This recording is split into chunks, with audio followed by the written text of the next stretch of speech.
भीज जाला पसीना में, लहंगा लस लस करे फागुन के महीना में।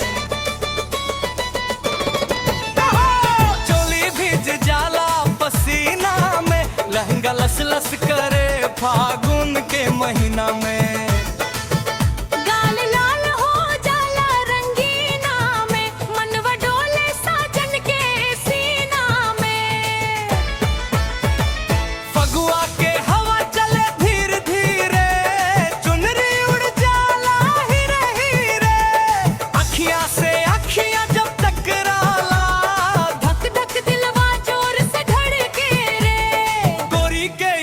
बड़ी नशीना में, लहंगा लस लस करे फागुन के महीना